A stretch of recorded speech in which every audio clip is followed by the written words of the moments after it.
Hoy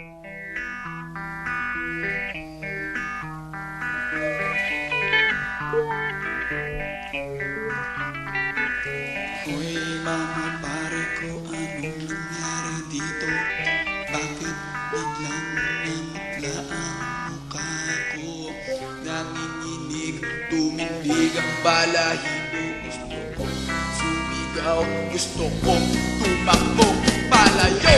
Hoy, meron akong nakita sa